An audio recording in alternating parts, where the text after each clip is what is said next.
2020년 김여정이 남북 공동 연락사무소를 폭파시키는 장면에 전 세계 사람들이 충격을 받았잖아요. 그건 거의 전쟁 때나 볼 수 있는 폭파 장면이잖아요. 그런데 이번에 그거보다 더 충격적인 폭파 장면을 북한이 공개했습니다. 함께 보시죠.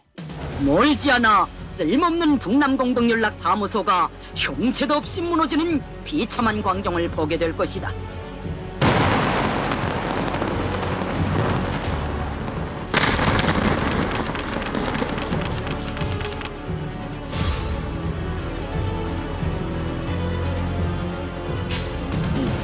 단절을 시켜버렸습니다. 6일 후에 어떤 일이 있었느냐. 북한이 끝내 경의선과 동해선 도로를 폭파했습니다.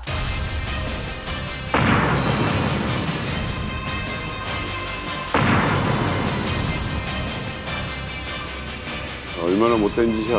안타깝다 진짜. 왜 저래?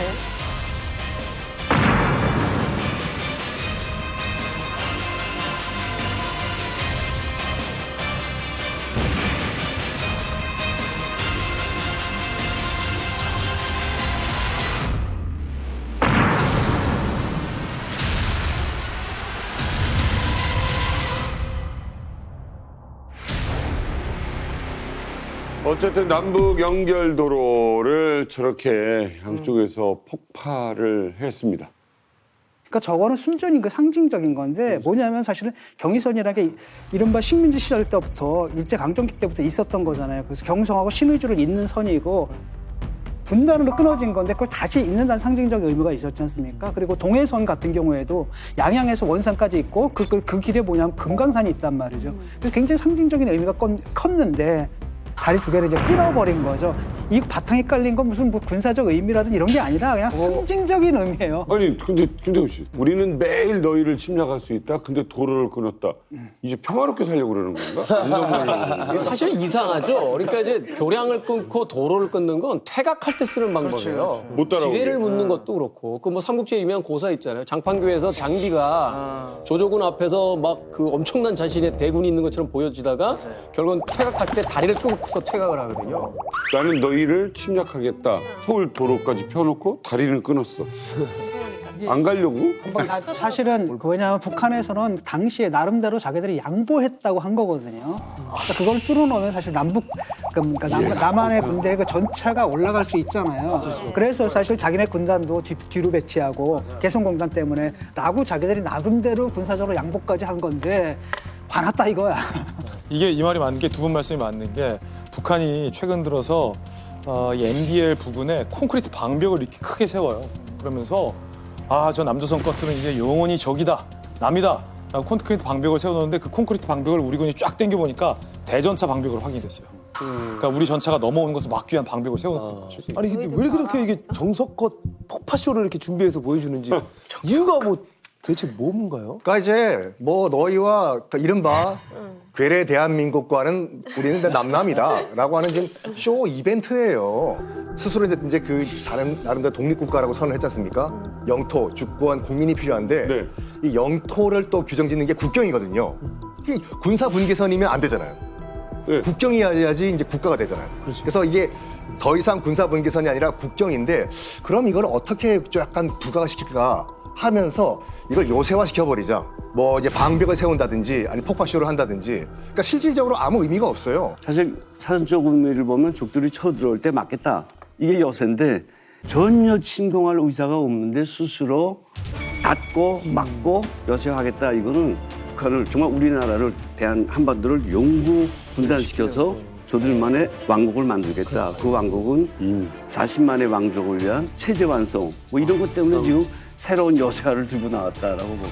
말 그대로 쇼하는 건데 사실은 김일성하고 김정일까지만 해도 이게 통일 노선이었거든요. 그러니까 북한에 나름대로 자부심이 있었던 거예요. 한때 북한이 남한보다 잘 나가던 시절에.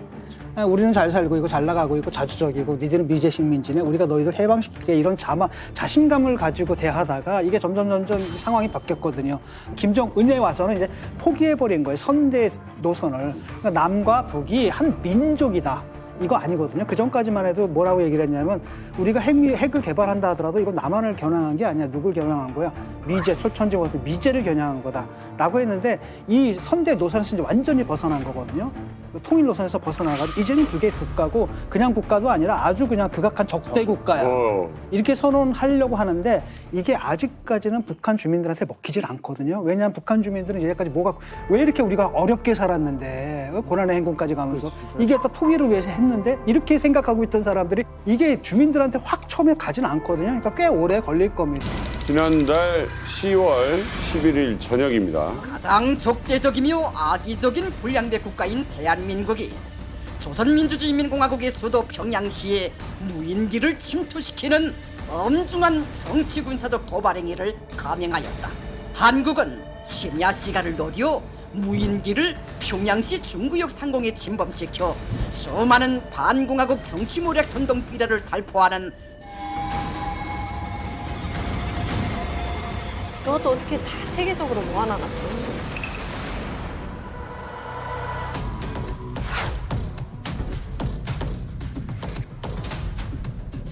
대북전단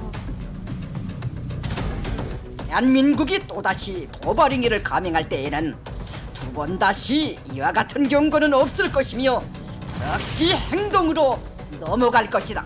방아쇠의 안전장치는 현재 해제되어 있다. 범죄자들은 더 이상 자기 국민의 목숨을 놓고 위험한 도박을 하지 말아야 한다.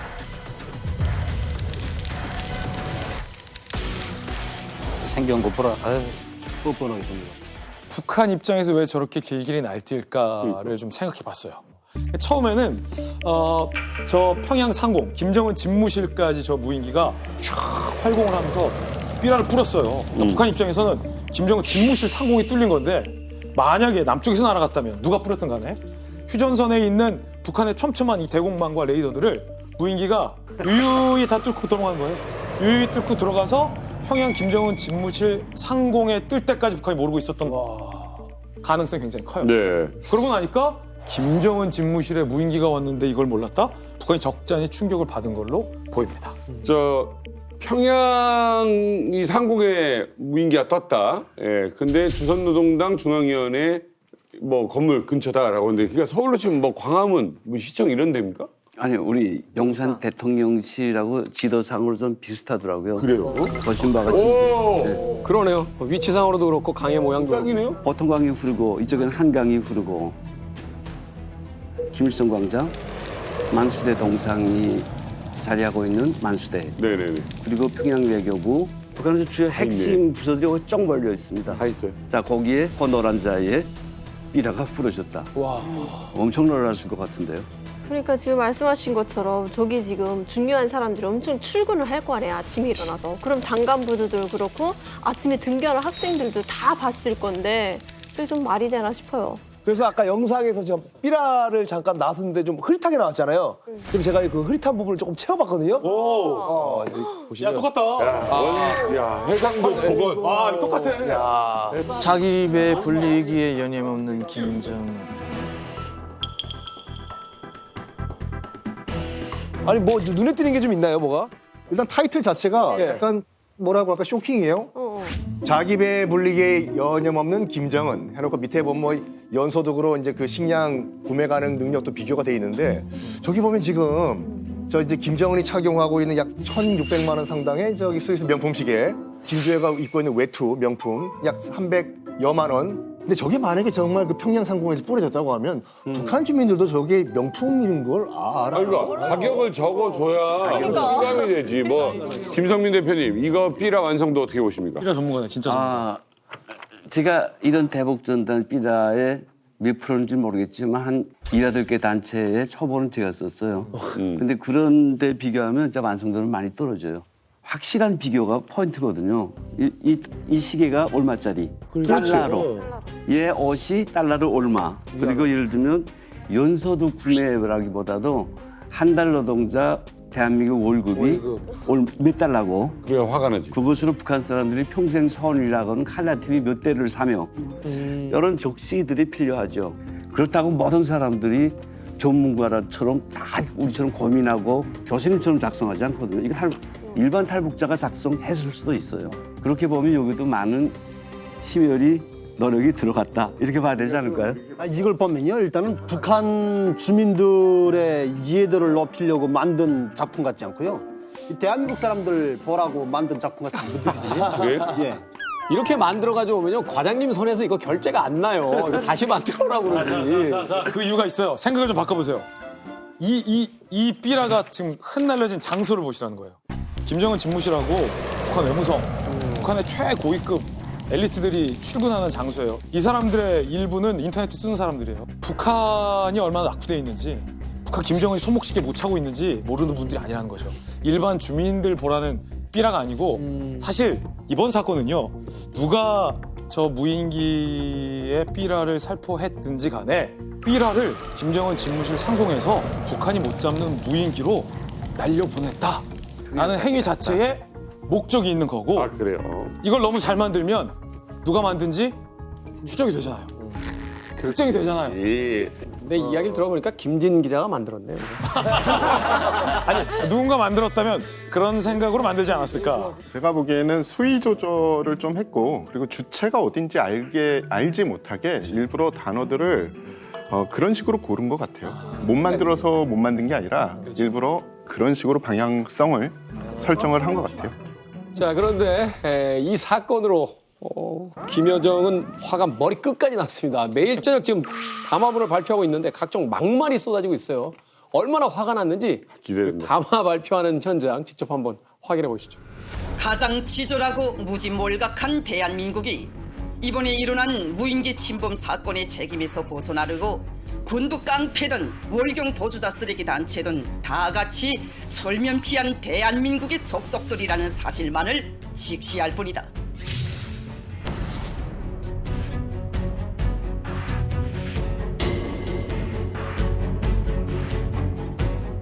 나라와 국민을 온갖 객기와 나불거리는 혓바닥으로 지키는 무리들이 혓바닥! 뒤지는 순간까지 객기를 부리다 사라질 것들이다.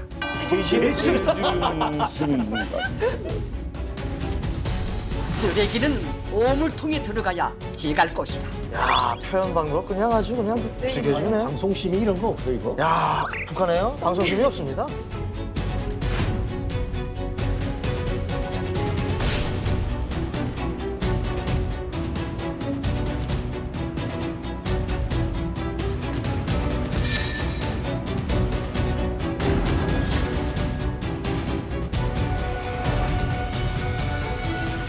혓바닥을 햇바닥 뒤질 것이다. 뒤질 것이다. 야, 이런 표현했습니다. 아니 진짜 역대급으로 어떻게 보면 굉장히 화가 많이 난 것 같은데 김여정이.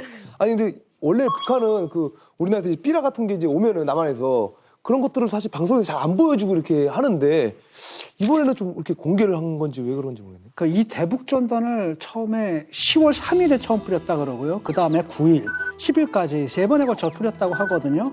하여튼 무인기가 3번 날아갔다는 거 아니겠습니까? 그러니까 다 잡아내지 못한 건데 김정은이 10월 7일 김정은 국방종합대학에 가서 연설을 하거든요. 거기 가서 뭐라고 얘기하냐면 우리는 뭐 대한민국을 공격할 의사가 없다.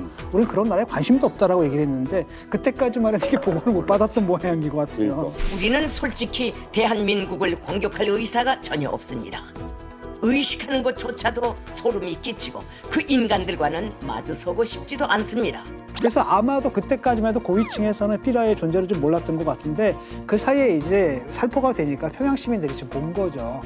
근데 우리 같은 경우에 뭐가 날아가도 신경 안 쓰는데 북한은 완전히 순혈로 완전 순수하게 해요. 완전히 이런데 이물질 하나가 들어가면 이게 파급력이 엄청 크거든요. 예를 들어 우리는 이제 온갖 그 잡균에 능하잖아요. 면역력이 있는데 면역이 없는 거야. 거기 상태에서 무균실에 그냥 세균이 하나가 딱 들어가니까 난리가 난 거죠. 그래서 이거 더 이상 숨길 수 없다라고 하면서 공개하면서 사실 공개하는 게 자기들한테 부담인 게 평양의 방공망이 뚫렸다는 거 아니겠습니까? 그 민망한 사실을 공개하면서까지도 그 화살을 갖다 결국은 딱 남한에다 이제 돌리는 거죠. 저는 이 부분에서 북한이 조금 변했다고 생각을 하는데 변할래야 변한 건 아니지만 북한에서 이거를 공개함으로써 우리 대한민국에서 자꾸 이렇게 도발을 걸고 있지 않냐라고 하면서 북한에서 내부 결석을 좀 시키려는 데 목적을 두고 있는 것 같습니다. 북한에서 저도 저런 거 많이 해가지고 사진도 찍고 하는데 조선인민이 경로하였다. 신성한 우리 주권을 침해한 원수들을 절대로 용서할 수가 없다. 라고 하면서 이거 사진을 찍어가지고 북한 주민들에게 선전용으로 쓰고 있단 말이죠, 저거를. 네. 저 연출한 사진이잖아요. 보여주는 거예요? 저거를 북한 주민들이 그 전단지를 봄으로써 대한민국에서 보낸 거를 봄으로써 북한 주민들이 지금 경로하고 있다는 거예요. 저도 연기가 있네요. 팔짱을 낀 군인. 저거 그 사진 촬영 작가가 포즈를 잡으라고 해요. 그런 거 같아. 한복을 졌잖아, 두 사람이. 그러네. 그다음에 눈을 이글이글거리고 이러고. 너는 이렇게 해라, 나는 이렇게 하고 하면서. 1시간 동안 연습을 많이 했겠네요. 저는 진짜 저거 보면서 진짜 촬영했지. 어쨌든 간에 지금 그 표면적으로는 성공한 것 같아요. 북한 측이 이제 보도에 따르면은 140만 명의 청년 학생들이 인민군에 입대, 복대, 탄원서에 서명을 했다라고 하면서 때려잡자 남조선 하고 있다고 하는데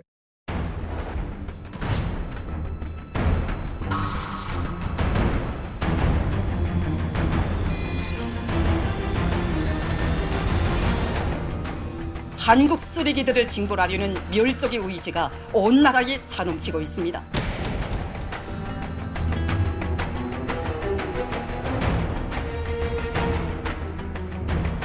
이게 완전 생 거짓말이거든요. 이거 지금 140만 명 모여서 이렇게 짓도는 거.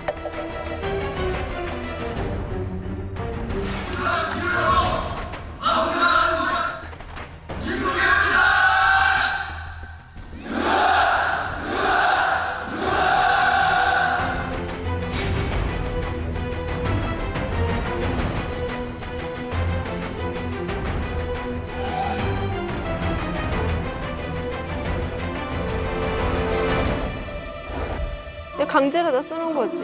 누가 안 쓰면 어떡해. 제가 봤을 때 이거예요, 지금. 어차피 사단은 일어났어. 내가 어떻게 수습을 해야 돼요. 그러니까 내부에 혼란이 있을 때 가장 좋은 방법은 동서고금을 막론하고 외부의 적을 찾으면 되거든요. 그래서 외부의 적 대한민국 쪽으로 화살을 돌린 거거든요. 그러기 위해서 이제 청년들을 동원했다고 우리가 볼 수가 있는 거죠. 안 쓰면 안 돼요. 그냥 무조건 가서 써야 돼요. 저거 다 필수예요, 필수. 어차피 가잖아. 네, 어차피 가서 써야 어차피 돼요. 가는데. 저도 이거 2013년도에 썼댔어요. 근데 이게 되게 진짜 의미 없는 게 저희는 지금 한참 술 먹고 있었어요. 근데 무조건 나오래요. 나가니까 이 탄원서 쭉 돌려입니다, 이렇게. 사인을 하라고. 무슨 조직적으로 이거는 그냥 무조건 해야 돼요. 그리고 쓰고서 뭐 가서 이거 이제 얘기한 것처럼 뭐 우리의 하나를 이고 살 수 없는 대한민국 뭐 남순을 뭐 내쫓자 뭐 하면서 구호를 외치잖아요. 외치고선 가요, 술 먹으러. 그냥 간단해요. 가가지고 아유 또 썼어? 아유 근데 다 얘기하는 거 그거예요. 너 군대 나가려면 이제 또 갈 수 있니? 이 얘기를 합니다. 왜냐면 10년 하고 왔는데 또 갈 수가 있나? 그럼 그래요. 이제 다시 또 가면은 난 뭐 어떻게 하냐? 장가도 못 간다. 뭐 이런 소리를 하거든요. 이게 실제 북한에서 여기서 우리가 보여주는 거는 진짜 뭐 전체 140만 인구가 일어나서 막 그러는 것 같지만 뒤에 가면 현실적으로 그렇지 않습니다. 한번 이런 정세가 고조되면요 분위기 조성을 하느라고 선동원들이 다 했어요. 니들은 뭐 몇 줄의 어느 본에 들어가서 앉아 있다가 이제 어떠한 어떻게 구가 외쳐서 딱 끝나는 대목에 가서 벌떡 일어서서 뭐 이 땅에서 뭐 이 인간 쓰레기 뭐 걔네들의 뭐 이런 악랄한 책동을 단호히 진문개부리자 하면 진문개다 이렇게 호소하게끔 이렇게 이걸 분위기를 만들거든요. 한국군의 소행이다.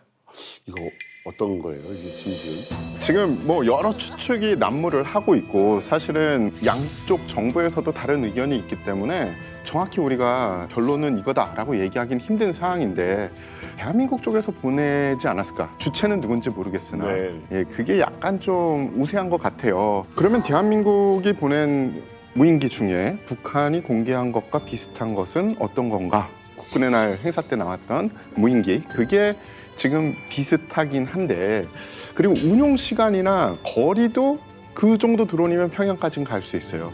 작전 반경이 200km가 조금 넘고 그리고 240분 정도를 비행할 수가 있습니다. 240분?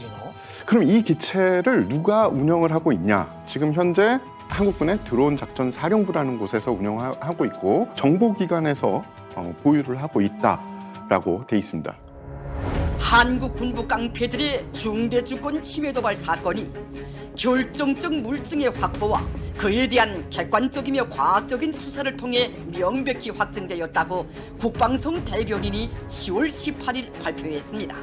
흉지산구역 서포 1동 76인민반 지역에서 추락된 무인기 잔해를 발견했습니다.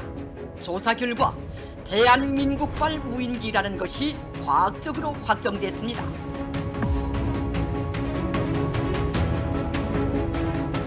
그래서 저 두 기체가 같은 기체라고 우기고 있는 상황이죠. 에이.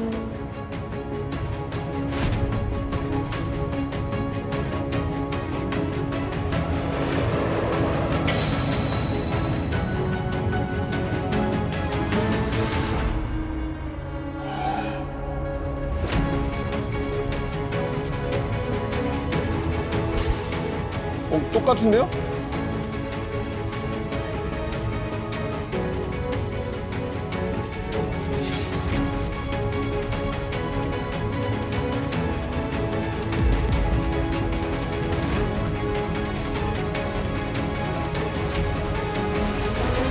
그래서 기체를 자세히 보시면은 지금 우리가 국군의 날에 공개한 기체랑 디테일이 약간 달라요. 일단은 무인기 중에 우리가 제일 중요하게 봐야 될 게 안테나의 위치입니다. 근데 안테나의 위치가 다르고요. 그리고 기체 형상이 오묘하게 약간 다르고요. 그리고 색상도 약간 다릅니다. 근데 여기서 또 의문점이 나오는 겁니다. 그러면 보내는 쪽에서 일부러 우리가 현재 운용하는 것과 조금 다른 변형을 보냈는지 아니면 북한에서 모조품을 제작했다. 둘 중에 뭐가 맞냐? 이런 거에 질문점이 남는 거죠. 국회 국방에서 군사 전문 기자 출신 국회의원이 드론 작전 사령부에서 보유하고 있는 드론과 같은 거 아니냐? 라고 몇 차례 입장을 했는데 말씀해 주신 디테일이 너무 다른 거예요. 달라? 현재 버전들과 디테일들이 좀 달라서. 근데 비슷한데? 똑같은데? 근데 드론 작전 사령부에만 저 드론이 있는 게 아니에요. 또 있어요? 우리 군에는 드론을 운영하고 있는 부대가 굉장히 많습니다. 해군도 있고 다 있겠다. 다 있어요. 그리고 꼭 우리 군만 가지고 있다고 생각해서도 안 돼요. 뭐 미군도 있고 우리 정부의 다른 기관 혹은 우리랑 미국 사이 어떤 기관도 저 형태의 드론을 많이 갖고 있어요. 그래서 이걸 꼭 우리 군이 보냈다라고 단정할 수는 없는 거죠.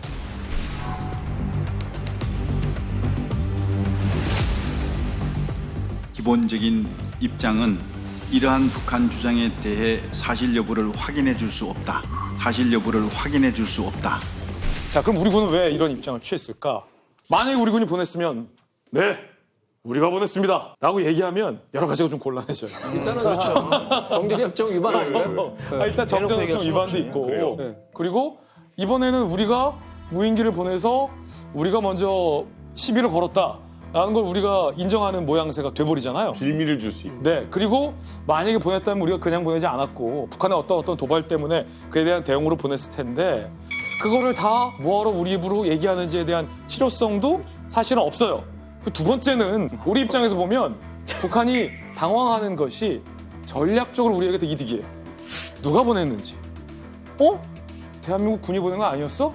그게 누가 보냈지? 민간이 보냈나? 미군이 보냈나? 중국이 보냈나? 북한이 헷갈리면 헷갈릴수록 우리 군에게는 전략적으로 더 우위에 있는 상황이 유지될 수 있는 거죠. 이걸 전략적 모호성이라고 합니다. 사실 북한이 굉장히 자신 있어 하는 것처럼 보이지만 북한이 입장을 계속 조금씩 바꿔요. 처음엔 한국군의 소행이 확실하다라고 했는데 그러다가 누구 소행인지는 중요하지 않다. 민간이었으니까. 예. 지금 자세히 보면 북한이 며칠 뒤에 무인기 잔해를 수거했다라고 사진을 공개했지만 상당 기간 동안 북한이 무인기를 확보하지 못한 것처럼 계속 행동을 했거든요. 그래서 지금 북한이 뒤늦게 무인기 잔해를 수거했다라고 밝힌 게 정말 늦게 찾은 건지 아니면 그 사이에 북한이 정교하게 껍데기만 만들어 놓은 건지 지금 불분명한 상황이거든요. 일단 어쨌거나 이 사진에는 무인기라는 게 다 찍힌 거잖아요. 다 찍혔어요. 그럼 도대체 이거는 누가 보내든 보낸 건 맞지 않아요? 아직 확실한 추측은 밝혀지지 않은 상황인데요. 초반에 가장 유력한 추측은 뭐였냐면 한국의 민간단체에서 드론을 보낸 거다. 요즘은 드론 기술이 발달해가지고 좀 150km, 200km 왕복하는 거 크게 어려운 일이 아니다라고 얘기를 했단 말이죠. 그래서 탈북민 단체가 이제 풍선에 실어 나르기도 하고 디스펜더가 있어가지고 그걸 아예 그렇게 뿌리기도 한단 말이죠. 일단은 제가 봤을 때는 이제 이 삐라가 탈북민 단체가 평소에 보내던 것과 좀 차이가 있는 것 같아요. 사실은 보면은 글자가 빼곡하게 들어가 있어요. 지금 북한에 보낸 전단지 그 삐라를 보면 되게 설렁설렁한 거예요. 왜냐면 삐라를 빼곡하게 글자를 써놔야 될 거 아니에요. 뭐 북한의 정치, 경제, 문화, 뭐 김씨 집안의 그리고 또 인권 뭐 모든 걸 다 갖다 해야 되던 글자를 되게 빼곡하게 써야 됐는데 이번에 간 건 되게 허술하게?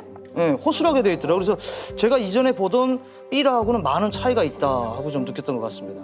민간 조직에서 보냈다고 생각을 해보고 그리고 북에서 지금 증거로 내세운 기체를 그런 민간 조직에서 혹은 민간 누군가가 구해서 날렸다라고 하면 몇 가지 우리가 생각을 해봐야 될 게 있습니다. 일단 기술적으로 가능한가? 그러니까 네. 아니 우리 촬영할 때 드론은 내 눈앞에 있는 쪽까지가 이거 조종하는데 150km를 어떻게 날려요? 요새는 관련 기술이 많이 발달을 해서 150km 왕복도 가능합니다. 와. 그러니까 한 300km 정도가 나올 수도 있는데 그런데 지금 북에서 증거라고 내세우는 기체는 사실은 그냥 일반적으로 우리가 수직 이착륙을 하거나 이런 기체가 아니라 발사대가 필요한 기체예요. 비행기니까.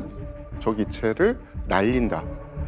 가능은 합니다. 근데 그들이 연습을 해야 될 거 아닙니까? 그리고 이들이 지금 날렸으면은 휴전선을 넘어갔으면 이거는 북의 방공망뿐만이 아니라 전 세계에서 제일 촘촘하고 정교한 한미연합 전력의 방공망도 뚫고 날아갔다는 얘기죠. 또 하나의 이제 재밌는 추측은 뭐냐면 북한이 그 자작극일 수도 있거든요. 어떻게 보면. 아 그것도 얘기했다. 네. 사실은 처음에 이제 그 얘기도 좀 나왔었는데 어쩌면 이런 것일 수도 있어요. 왜냐하면 우리가 그 무인기 운영을 뭐 100대를 하는데 그 중에 이제 90대 남았고 10대 정도는 추락을 했다 그러거든요. 그러니까 유실이 된 거예요. 그 유실된 것의 일부를 갖고 있다가 요번에 격추한 것처럼 떠드는 게 아닌가 이런 가설은 있고 왜냐하면 좀 전에 보세요. 남북 연락사무소 폭파한 지 몇 년 전에 했고 요번에 또 이제 동해선하고 경의선 폭파했거든요. 이런 전반적인 대남 적대 분위기 조성에 필요가 지금 있는 시점이잖아요. 이런 시점에서 이걸 갖다가 딱 내세운 게 아닌가라고 한다면 이것은 자작극일 수도 있어요. 그리고 더 중요한 건 뭐냐면 지금 한국 정부가 전략적 모호함으로 가고 있잖아요. 근데 지금 보면 북한의 대응도 마찬가지예요. 기체가 중요한 게 아니다. 외형은 사실은 뭐 3D 프린터랑 조금만 손재주 좋은 사람이 있으면 뚝딱뚝딱 만들어요. 더 중요한 거는 내부입니다. 내부에 어떤 재료를 썼고 그리고 프로그램을 어떤 거를 했는지 그 안에가 중요한데 그 안을 아직 공개를 안 해요. 일반적인 관점에서 봤을 때 이 드론이요. 우리가 하도 드론 하다 보니까 정말 흔해 빠진 거로 알고 계시지만 비밀 병기예요, 이걸요. 그러니까 군 작전에만 투입을 해야 되는 이게 드론을 삐라 왔어요라는 삐라 배달에 우리 군이 드론을 이용을 했을까? 만에 하나라도 우리 군이 보냈다가 삐라 왔어요 배달용으로 보냈다가 격출당해봐요. 그럼 북한이 이걸 수집을 해가지고 다 분석을 해요. 남조선 괴뢰에 이 드론은 요런 뭐 회로를 쓰고 뭘 쓰고 정보가 다 공개가 돼버리거든요. 그러니까 우리 군이 보낼 이유가 없어요. 그게 첫 번째고 두 번째가 뭐냐면 일단은 기본적으로 우리 군이 이걸 보낸 주체다고 하면은 명백한 정전협정 위반이거든요. 우리 군이 삐라 배달에 정전협정 위반이라는 그런 위험성을 감수할 이유가 없어요. 근데 제가 좀 반박을 좀 하면 그거는 상황에 따라 생각을 좀 달리 해볼 수도 있어요. 정전협약은 북한이 여러 차례 이미 위반을 했어요. 무인기를 먼저 북한이 공개적으로 많이 보냈으니까. 그러면 그에 대한 맞대응 조치에서 우리가 대응 조치를 무인기를 보냈다면 이것은 정전협정인가? 라고 봤을 때 논쟁의 여지가 있거든요. 그리고 정전협정이다 아니다를 단정하려면 주체가 누가 보냈는지가 과학적으로 입증이 돼야 되고 우리가 인정을 해야 돼요.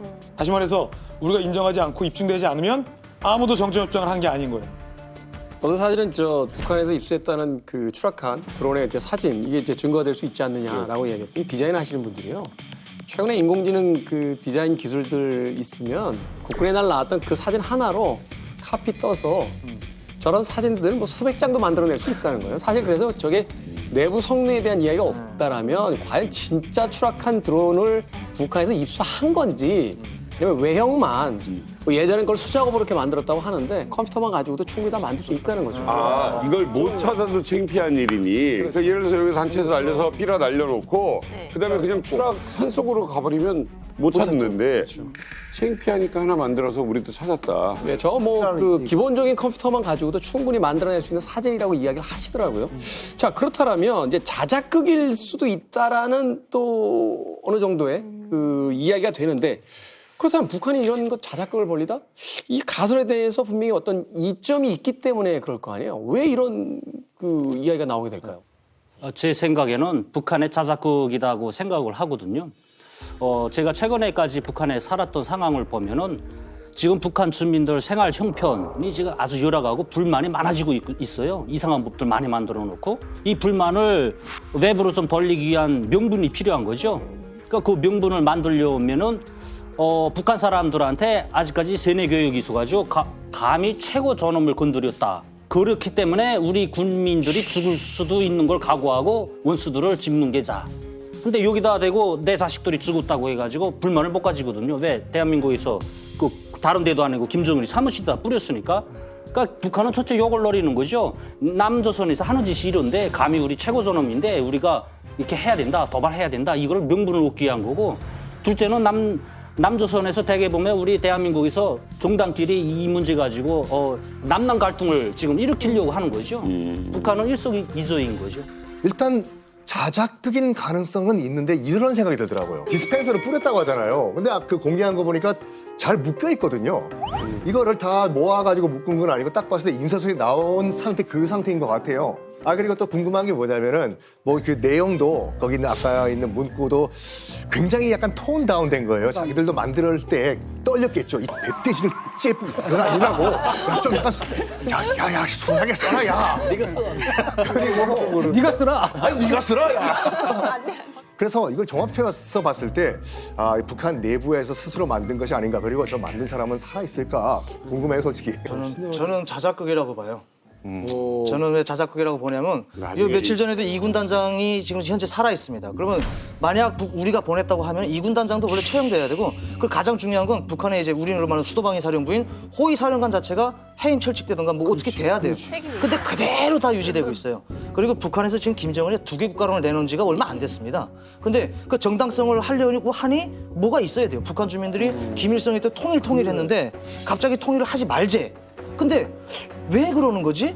하려니 혁명의 심장이라면 평양, 김정은이를 노릴 수 있는 무인기가 들어와서 언제든지 너를 죽일 수 있다라고 보여주는 정당성을 내밀기 위해서는 북한에서 자작극을 뭐든지 할 수 있어요. 아니 계속 듣다 보면은 이 말 들으면 이 말이 맞는 거 같고 저 말 들으면 저 말이 맞는 거 같고 그 누가 보낸 건지 진짜 너무 헷갈리는데. 하여튼 전단지는 김진이 쓴 거 같아. 몰라. 이거 보는지 몰라. 잘 받았어? 다음 달 줄도 갈게요. 뭐 이런 거. 김남희 대표님, 저는 약간 이게 오물풍선을 저렇게까지 수없이 보내는데 우리 저거 한 주대 몇 대 보내면 안 됩니까? 제 말이 아니 어물풍선 둘째치고 14년대 그렇게 무인기 많이 보내고 무인기 부대가 북한이 우리보다 한국보다 훨씬 먼저 만들어졌어요. 별 종전 위반 다 위반하고 별 어물풍선 쓰레기 다 보내고 맞아. 쓰레기도 제가 조금 길게 말씀드리면 풍선은 가장 꼭대기에서 터뜨려야 반경이 넓어지고 살피나 살포가 목적인데 얘들 지금 쓰레기 어물풍선은 꼭대기에서 터지는 게 아니라 지상에 착륙하는 훈련에 지금 집중돼 있더라고요. 위험해요. 얼마나 위험한 짓들을 하고 있습니까? 아이라도 지나가다가 그래도 그거 지금 우리 서희 그 전문가들이 말씀하시는 것처럼 폭탄이나 뭐 화약, 뭐 생화학 무기나 얼마 끔찍한 일을 어떻게 다 하고 있으면서 어떻게 무인기 하나 날아간 거 가지고 저렇게 유엔에 막 제소한다지 문제 진짜 심각하고요. 이걸 가지고 우리가 정말 야 이자들아 해야 되는데 왜 저기서 한마디 하면 두 마디 세 마디 하고 이게 좀 어떻게 보면 좀 속상하다 뭐 이런 생각도 드네요. 어찌됐건 이제 우리가 상대해야 되는 상대가 그렇게 이성적이지 못한 비성적인 그 대응을 하고 있기 때문에 사실은 우리의 행동이 더 조심스러울 수밖에 없다는 무력 도발을 계속해서 이어가고 있습니다. 어이구야, 규모가 엄청나네. 저게 다 우리한테 쏘려고 준비하는 거잖아요. 네.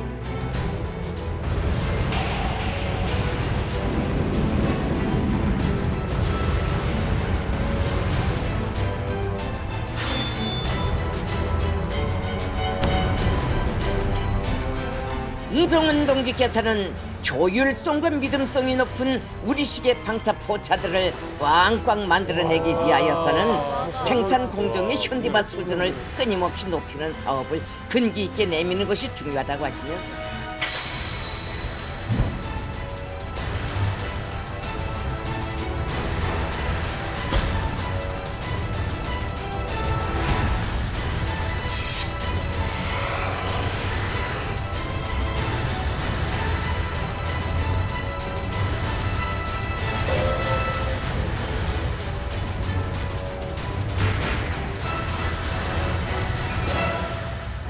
야, 이건 진짜 저 많은 방사포는 약간 충격적인데요. 그러니까요. 이 수도권을 목표로 이렇게 방사포를 배치하겠다고 하는데 이거는 약간 좀 선전포 같은 거 아닌가요? 사실 이제 저는 좀 소름 끼쳤던 것이 240mm 방사포 같은 경우는 서울을 직접 공격할 수 있는 무기거든요. 두 가지인 것 같아요. 김여정을 통해 가지고 이건 대남용이다라고 이야기했고 김정은이가 기뻐하는 것은 돈 굴러들어오는 소리가 들리는 것 같아요. 러시아에서.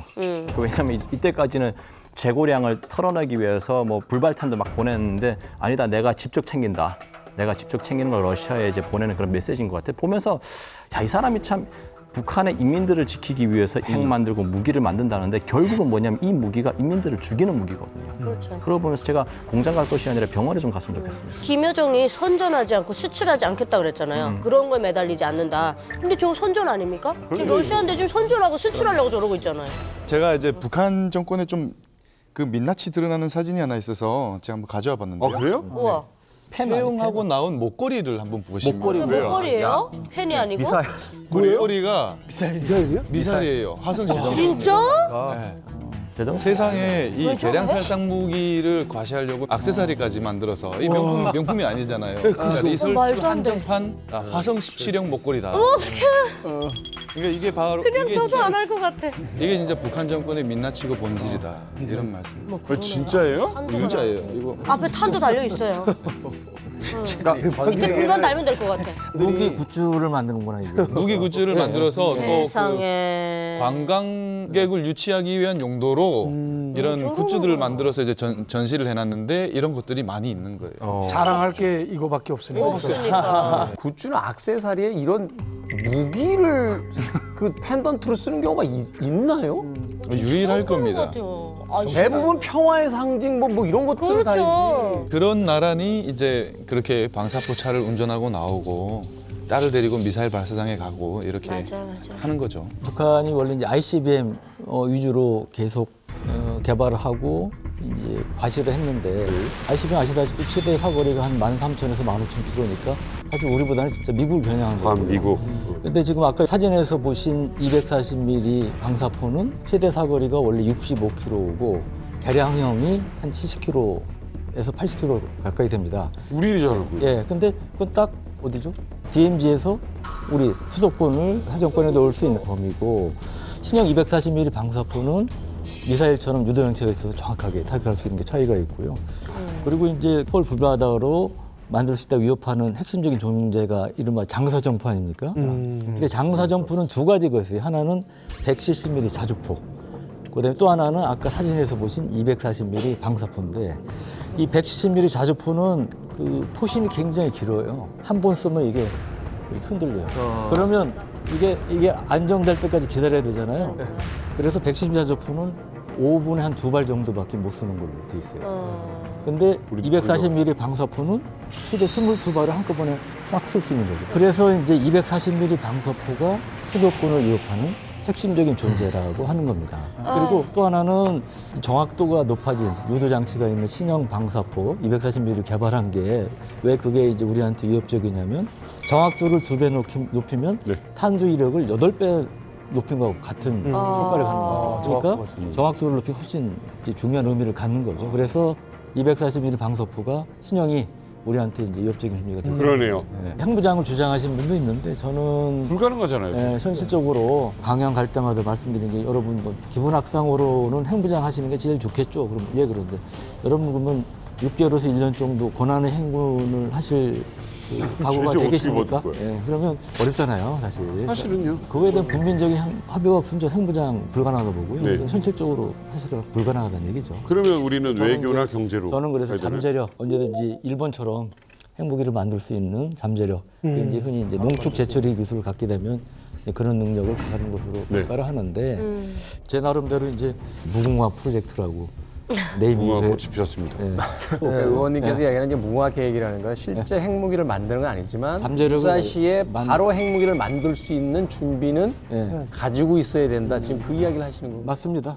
저는 유 의원님이 말씀하신 거는 결국은 우리가 핵무장하는 거를 미국이 용인해 주기를 바라는 거랑 똑같은데 그건 현실적으로 불가능하다고 생각합니다. 그러니까 우리가 언제든지 핵무기를 빠른 시간 내에 만들 수 있도록 원자력 협정을 개정해서 핵 연료 농축 재처리 기술을 개발할 수 있도록 하자. 지금 그 말씀인데 원자력 협정을 개정해서 우리한테 그런 능력을 가질 수 있도록 해주는 것 자체가 중국이나 일본이나 또는 다른 나라가 볼 때 이거는 미국이 세계적인 비확산 정책을 전환하는 거랑 똑같은 그러한 포지션을 취하는 거기 때문에 그거는 핵무장을 허용하는 것과 별 차이가 없고 그거는 현실적으로 불가능하다. 그리고 이거의 전제는요. 북한이 핵을 갖는 것을 용인한다는 전제를 깔고 하는 거거든요. 근데 우리든 미국이든 세계 국제사회의 기본 입장은 북한의 핵 개발, 핵무장은 절대로 용인할 수 없다. 그거를 위해서 근데 했잖아요, 이미. 현실적으로 어떤지 모르겠지만 그걸 할 수 없다는 게 기본 입장이라는 거예요. 무궁화 계획은 그 입장을 어느 정도 포기하는 전제 하에 추진될 수 있는 사업이고 그거는 절대로 미국이 할 수 없는 거고 중국이나 일본 다른 나라도 저는 그 기술적 문제는 아니라고 봐요. 우리가 얼마든지 핵무기다라는 게 만드는 게 북한 같은 나라도 그 관광에서 만들 수 있는 거고 어떤 나라들은 벌써 70년 전, 80년 전에 만들었기 때문에 그건 큰 문제가 아니라고 보는데 결국은 허락을 해주느냐라는 거죠. 미국이. 그러니까 지금 상황은 뭐냐면 니들 만들지 마 대신 우리가 핵 우산을 너희한테 보장해 줄게 이거잖아요. 그런데 우리로서는 우리가 그걸 어떻게 믿어? 예를 들어서 북한이 이거 가지고 워싱턴도 때리고 시카고 때도 때리고 이렇게 때리는데 우리를 지켜주기 위해서 자기네 나라 도시에 북한의 미사일이 오는 것을 참을 건가? 그러니까 프랑스의 논리가 그거거든요. 파리를 위해서 저희들이 뉴욕을 희생시키겠냐? 그건 아니지 않느냐. 그러니까 서울을 위해서 뭐 시카고를 또는 뉴욕을 희생시킬 거냐? 우리는 믿을 수 없다라는 거죠. 그렇기 때문에 자꾸 우리도 뭔가를 해야 된다라고 하는데 현실적으로 할 수 없으니까. 맞아. 지금 말씀하신 게 지금 고육지책으로 그러니까 거기까지라도 가자. 그런데 거기도 제가 볼 때는 사실은 이게 실질적인 뭐랄까 핵 방지 대책이 될 수는 없다고 저는 봐요. 그러니까 진짜 중요한 얘기를 해주셨는데 진 교수님께서 미국이 지금까지 ICBM을 보유한 국가를 공격한 적이 없습니다. 네. 그리고 핵 확장 억제 공약이 지켜질 것이다. 버튼 누르는 거는 결국엔 미국의 대통령인데 미국의 어느 도시를 포기하면서까지 서울을 방어해 줄 것이냐. 이건 언제까지 여기에 우리가 전적으로 매달릴 수 없다. 어느 쪽도 답은 없거든요. 누가 봐도 북한은 핵을 포기할 의사가 없는 거예요. 북한이 트럼프를 만났을 때 비핵화를 위해서 만난 게 아니라 핵군축 협상하려고 만난 거거든요. 그래서 안 됐는데 아직까지도 북한이 핵을 포기하기를 바란다라는 희망 위에 서 있다. 그다음에 그걸 현실로 착각하고 있었다는 것은 저한테 좀 충격이었거든요. 그거는 진 교수님 말씀은 위험합니다. 보수 정부인 윤석열 정부도 북한의 비핵화가 최고의 외교안보 정책의 목표예요. 근데 지금 말씀하시는 거는 북한은 핵을 포기 안 할 거다. 그런 희망을 말하면 안 된다. 지금 이렇게 얘기하시는 건데 그거는 우리나라의 외교안보 정책의 가장 기본은 잘못됐다. 그렇게 가면 안 된다. 지금 그렇게 아니 그거랑 전혀 다른 말이죠. 그거는 북한이 핵 개발을 포기하도록 하는 게 우리나라 외교안보 정책의 가장 큰 목적이라고요. 그렇죠. 잠깐만요. 북한은 포기 안 할 거다. 그렇게 하고 하면은 우리나라 외교안보 정책. 잠깐만 제가 말씀드릴게요. 그게 아니라 북한으로 하여금 핵을 폐기하게 만드는 게 목표인 거랑 그 김정은이 핵을 폐기할 의사를 갖고 있다라고 믿는 거랑은 다르다라는 거예요. 그러니까 설사 김정은이 핵을 포기할 진심을 안 갖고 있다 하더라도 우리는 포기하게 만들겠다.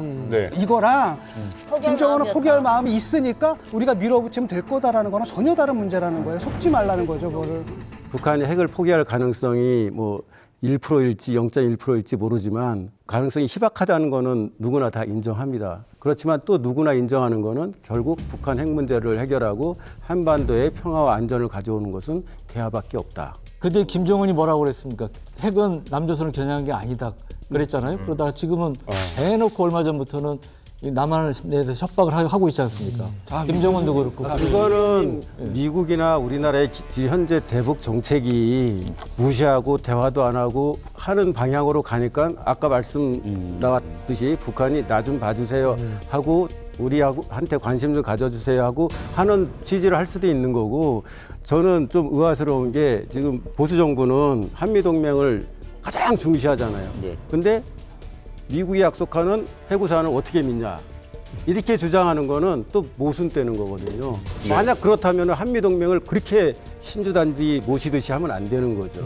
한미동맹을 강화해야 되고 핵 확장 억지 공약을 얻어내야 되는 건 확실한 건데 근데 그게 우리의 안보를 확실하게 지켜준다. 100%는 세상에 없지 않습니까? 핵 확장 억제 공약에서의 어떤 여러 가지 빈틈들이 보이고 있지 않습니까? 그런 상황에서 적의 핵무장은 못 막았어요. 근데 우리의 핵무장은 막고 있잖아요. 우리는 여러 가지 옵션을 가지고 있어야 된다고 생각해요. 그리고 우리가 핵무장 하겠다고 해서 북한의 핵무장을 고도화하는 어떤 빌미를 준다, 이건 절대 아닙니다. 왜냐하면 북한은 우리가 어떻게 하든지 간에 얘네들은 계속해서 핵무기를 만들어 왔어요. 대화 협상하는 동안에도 핵무기 개발 멈춘 적이 단 한 번도 없습니다. 제가 그 분야에 살았던 증인이고요. 얘네들은 우리가 뭘 하든지 계속 만들 겁니다.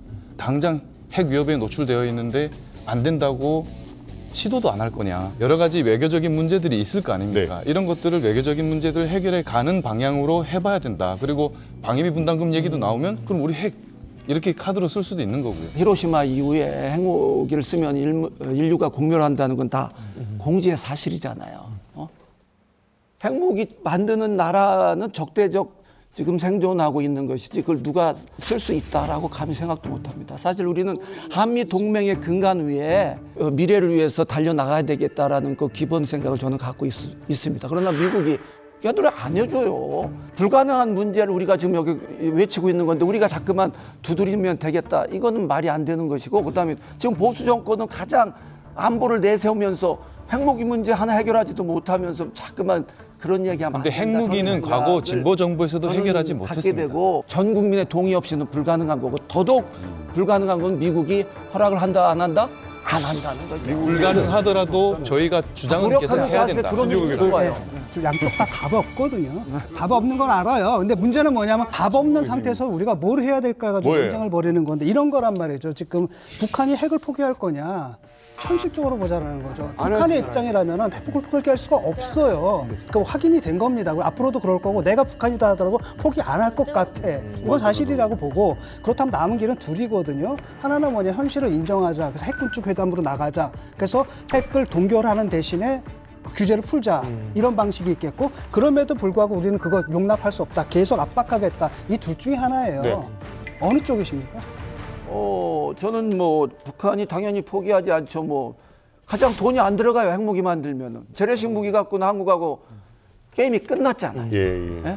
핵무기 문제 가지고 우리 안보 문제를 해결하려고 하는 것보다는 계속 두드려서 대화의 자리로 끌어내 가지고 핵을 포기할 수 있는 방법을 찾아가는 것이 한반도 평화를 지키는 유일한 방법이 될 수 있다고 생각합니다. 결국은 그 말씀하셨지만 대화를 끌어내야 된다라는데, 그거 솔직히 말하면은 핵 군축 회담하다는 얘기거든요. 규제를 갖다 풀어주자는 얘기거든요. 그리고 우리가 규제를 풀지 않는 한 대화에 안 나온다는 거 알잖아요. 규제를 푸는 건 대가는 뭡니까? 알아서 핵 동결이라도 해라. 그럼 결국 비핵화를 갖다 스스로 포기한 거고, 그 다음에 북의 그 핵무장을 갖다 정당화해 준다, 이런 욕을 먹으니까 그걸 못 하는 거예요. 반면에 또 한편은 이쪽에서는 제재 계속 강화를 해야 된다라고 하는데, 또 다른 한편 이거는 뭐냐면, 그런데 계속 해놨는데 핵무기 수는 계속 늘어나네. 그럼 뭘 더 할 수 있지? 이런 막연한 뭐랄까 막막함들이 있는 거예요, 지금 양쪽에.